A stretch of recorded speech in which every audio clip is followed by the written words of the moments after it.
de uma palavra que é proclamada, e que nós vamos entrando na dinâmica do Senhor, de uma palavra que nos vai direcionando para aquilo que é o mistério de Deus, que grita na minha e na sua vida. Desde a semana passada, no domingo passado, quando nós escutávamos aquela festa de casamento de um pai que havia preparado a festa, os convidados foram chamados e ninguém veio à festa. A sala foi cheia de tanta gente que veio de fora, e havia um que não levava o traje, e o Senhor havia dito: joga para fora, porque muitos são chamados, mas poucos são.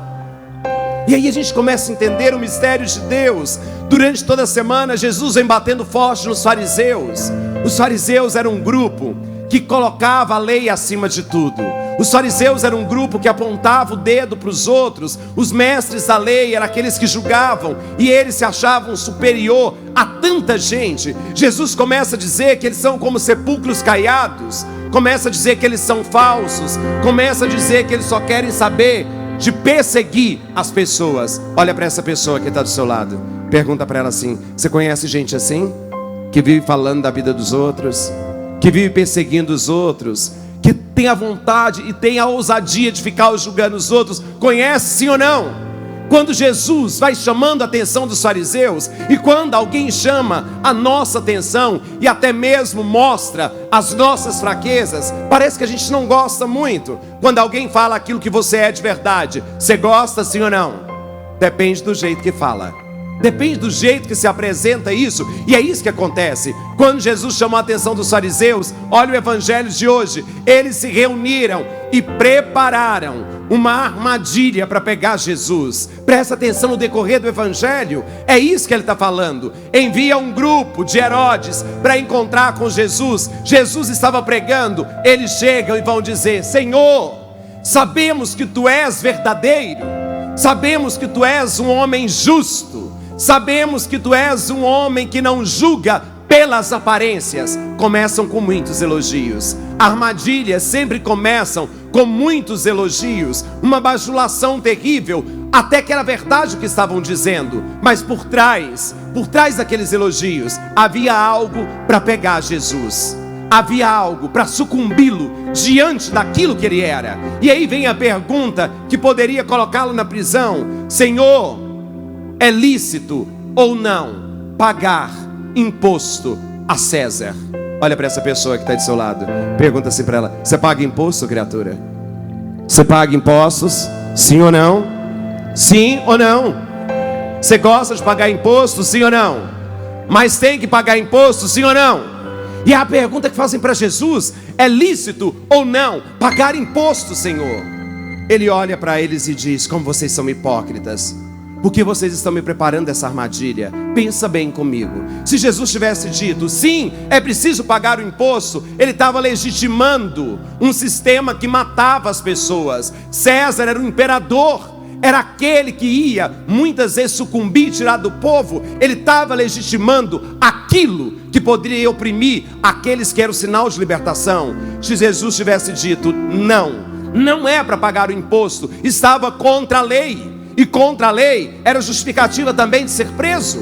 E aí a gente começa a perceber que as armadilhas são montadas para que a gente muitas vezes se perca. Dá mais uma olhadinha aí, por favor, e pergunta assim: já fizeram armadilha para você, criatura? Já fizeram alguma armadilha para você? Agora olha para ela assim: você já fez armadilha para os outros?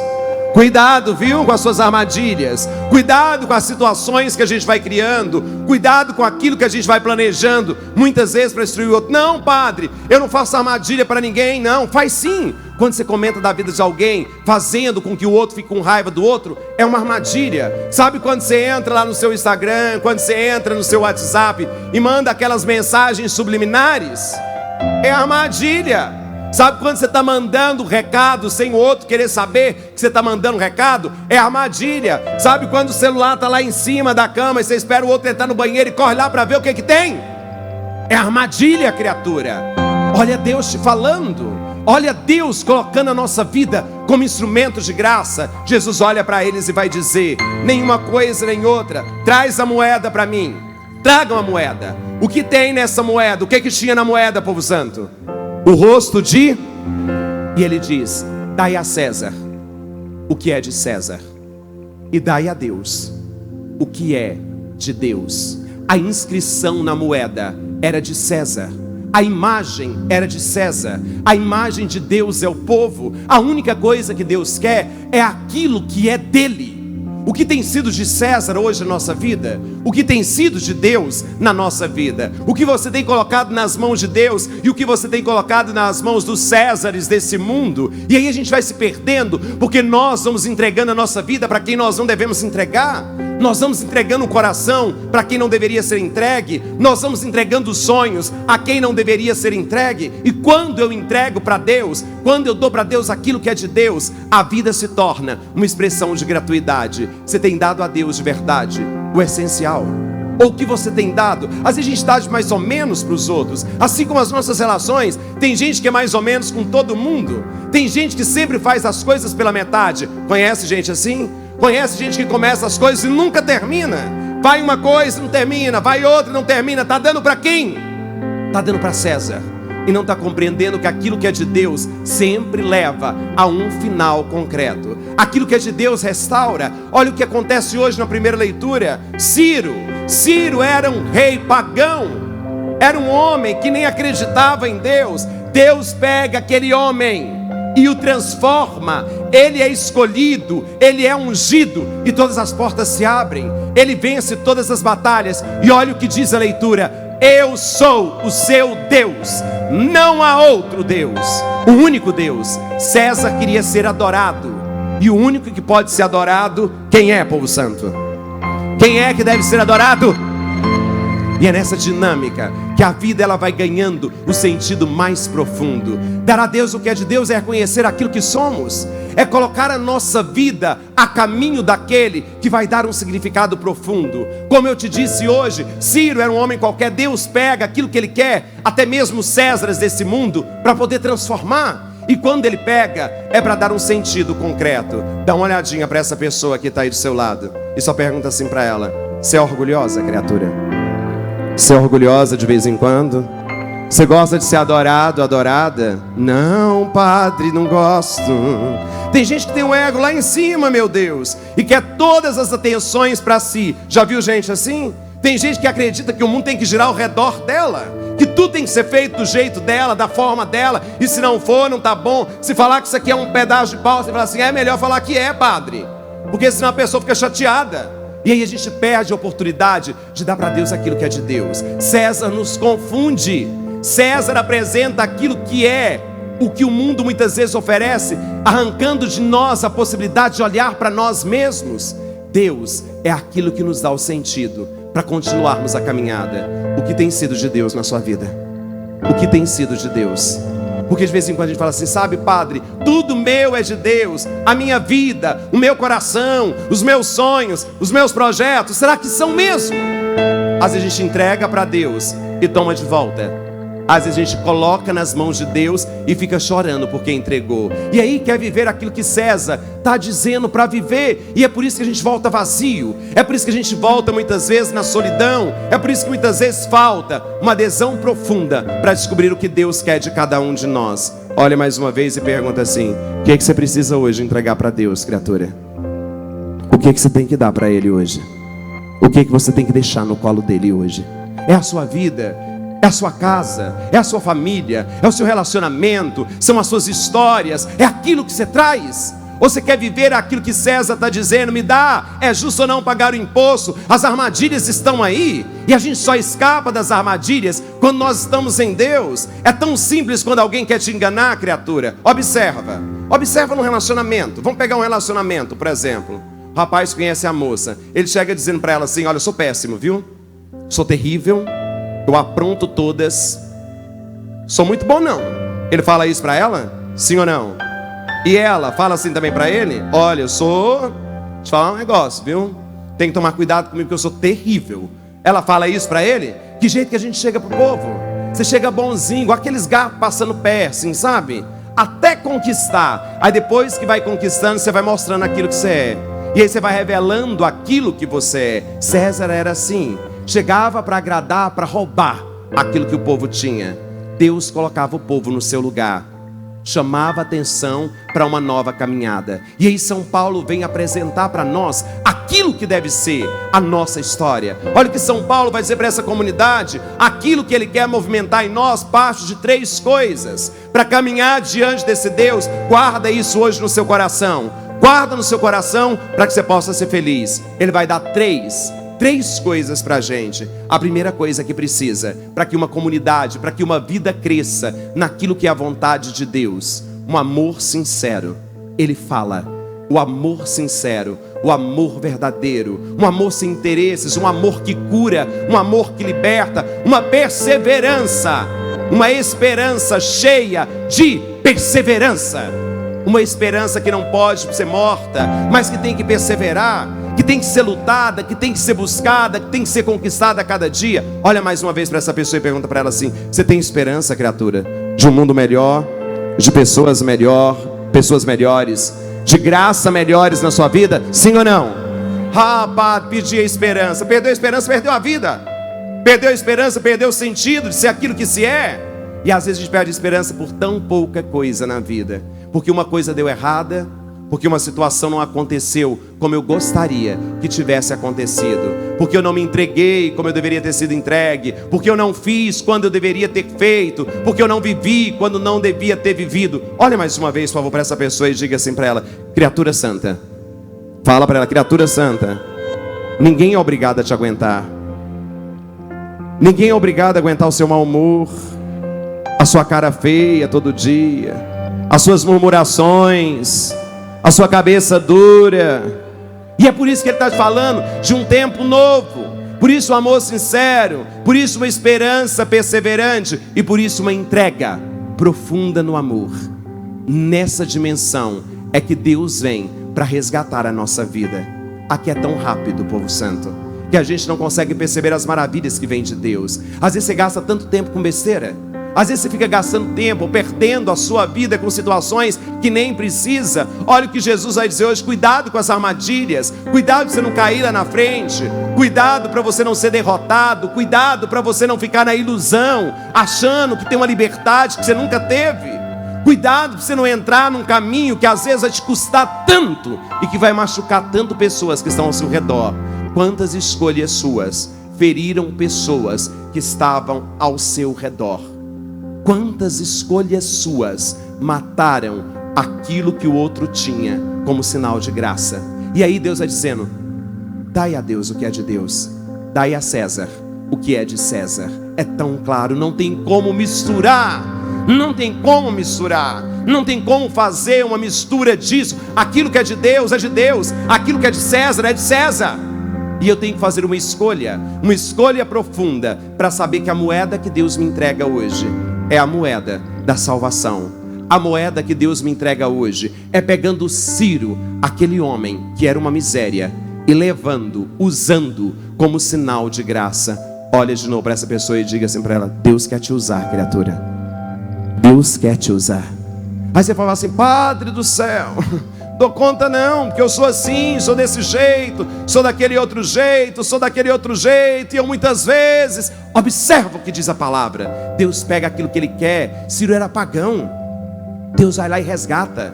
Ciro era um miserável, Deus vai lá e resgata, transforma num rei ungido para levar a salvação para o povo. Às vezes a gente não gosta de falar disso, né?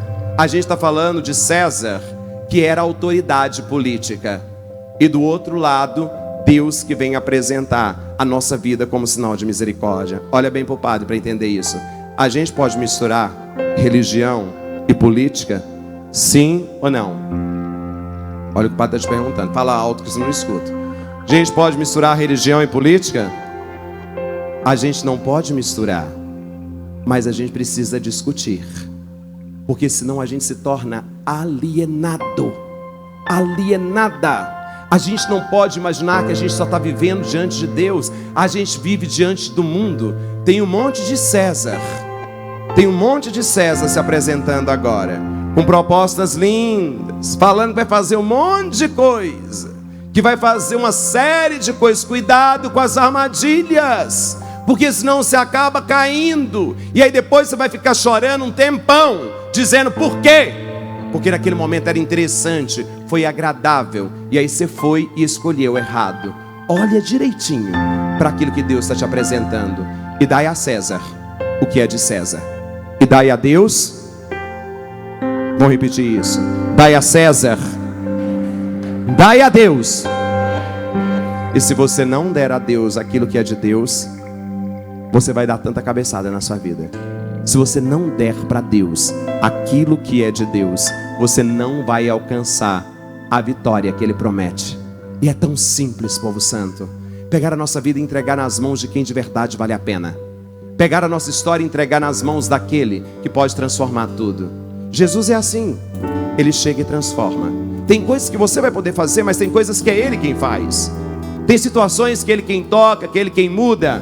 E a única coisa que Ele está pedindo é me dar aquilo que é meu e aquilo que é de Deus. É a nossa própria história. Um homem ou uma mulher sem Deus, ele pode fazer muita coisa na vida, mas não vai alcançar nada. Observa, quando alguém tem muito, ou quando você está bem, quando você parece que alcançou tudo que você tinha que ter alcançado, quando chega a hora da colheita, que você tem que viver a plenitude daquilo, acontece uma bagunça na sua vida. Acontece uma bagunça na sua vida, porque você acha que você está tão bem, você acha que você está tão bem, você acha que você está tão protegido, tão cheio de si, que você se afasta de Deus. E aí César vem e te segura, te pega, te leva. E aí você vai, você vai, você vai, você vai. E quando chega lá na frente, desmorona tudo. Eu não estou falando para o outro, não. Estou falando para você que está aí sentado, que muitas vezes vive a mesma realidade. É a experiência de Deus. Cuidado com as armadilhas. Cuidado com os falsos amigos. Cuidado com os falsos amores. Cuidado com as falsas ilusões. As armadilhas são muito bem arquitetadas. Sabe o que mais me chama a atenção? Olha bem para o padre para você entender isso. Você acredita no demônio, sim ou não? Você acredita que há demônio, sim ou não? É claro que há. Só que olha para mim, o demônio é burro. Ele usa a mesma tática sempre. A mesma. Quando alguém está feliz, o que ele faz? Um casal está feliz, o que ele faz? Coloca uma pessoa no meio. E aí ela cai. Quando a pessoa tem muito, o que o demônio faz? A deixa soberba. E ela não olha mais para ninguém. É só ela que interessa. Ele vai e cai de novo. São armadilhas. Só que às vezes a gente está tão cego que não consegue ver. E aí a gente vai se levando pela ilusão desse mundo, achando que vai viver uma fantasia. Vou te ajudar para terminar. Olha para essa pessoa aí e diga assim para ela: quando você morrer, criatura, o que você vai levar com você? Você vai levar seu carro? Você vai levar sua casa? Você vai levar o seu dinheiro que tem lá no banco? Às vezes nem tem, né? Mas vai levar. Você vai levar os seus bens materiais? A gente não leva nada disso. Ah, padre, por isso que eu quero então aproveitar tudo agora. Cuidado, as armadilhas fazem isso. É preciso viver aqui, sim. É preciso viver aqui com abundância. É preciso viver aqui com alegria. É preciso viver aqui com plenitude, mas sem cair nas armadilhas, para não perder aquilo que você tem de mais importante, que é a sua alma. Quando a gente perde isso, acabou todo o sentido da nossa história. E aí a gente sucumbe e a gente não enxerga aquilo que Deus quer. Olha para essa pessoa e diga para ela assim: Deus quer mais de você, criatura. Tá pouco que você está entregando para Ele. Diga para ela aí. Diga para ela. Diga bem. Diga bem. Ontem eu fui celebrar umas bodas de 25 anos numa casa. E eu estava lá, uma família muito religiosa, com 2 filhos. E eu estava lá rezando e me apresentaram um casal. A menina falou assim: nossa, padre, nós somos noivos, eu queria que o senhor rezasse pela gente. O senhor pode conversar um pouquinho aqui com a gente? Fui lá para o canto para conversar com eles. Posso? E ela falou assim: padre, reza pra gente. Já terminamos o noivado 3 vezes. 25 anos eu estava celebrando, né? Quantas vezes vocês terminaram? 3 vezes. Mas agora eu acho que é de Deus. Agora eu acho que... E eu fiquei olhando. Eles foram falando. Aí eu lembrei do Evangelho. Olha a armadilha sendo montada de novo. Olha tudo sendo tramado. Falado do jeito que gosta. Colocando todas as pérolas. Sabe aquele povo que fala assim: ó, eu vou mudar. Sabe, eu estou mudando. Eu sei que eu errei. Chora. Se emociona. promete, depois vira as costas. Não sei se vocês viram esses dias. Não sei se foi no Instagram, se foi no Facebook. Uma menininha que estava tirando a foto dela, vocês viram? Que ela olha e faz assim, ó. Desse tamanho a criatura. São as armadilhas da vida. Cuidado. As bajulações, muita bajulação e muita promessa é mentira. Quando alguém chega puxando seu saco demais, você é lindo, você é maravilhoso, tem até medo. Dá medo na gente. Quando fala a verdade daquilo que é da gente, ótimo, mas tem que me ajudar a ser melhor. Eu olho para você e digo, você é o máximo, você tem muita coisa linda, mas você precisa mudar isso, viu? Você precisa transformar isso na sua vida, porque aí a gente está entregando para Deus aquilo que é de Deus. Se eles vão casar, aqueles dois, eu não sei, mas que a armadilha estava pronta, estava. Cuidado, cuidado, para que você não se engane com aquilo que é a aparência da história. Confia no Senhor, entrega para Ele aquilo que é seu. Dá mais uma olhadinha, porque Deus está pedindo para eu te dizer isso. Fala mais uma vez para essa pessoa, fala para ela, Deus quer mais de você. Você ainda está sendo mais ou menos. Você ainda não está sendo inteiro para Deus, criatura. Você está com um pezinho aqui, com um pezinho ali, ó. E aí não adianta. Ah não, padre, mas eu gosto tanto. Olha para o padre, você pode fazer o que você quiser, criatura. Quando a gente tem Deus, a gente pode ir em qualquer lugar. Alguns não convém, mas aí Deus vai dando a serenidade para você poder celebrar, para estar com quem você ama e para poder restaurar aquilo que precisa ser restaurado. Então olha mais uma vez e profetiza isso na vida dessa pessoa. Fala assim para ela, Deus tem muito mais do que você imagina para você. Só que você gosta de pouca coisa, criatura, e fica chorando por aquilo que não vale a pena. Então olha para ela e diga, sei que os que confiam no Senhor revigoram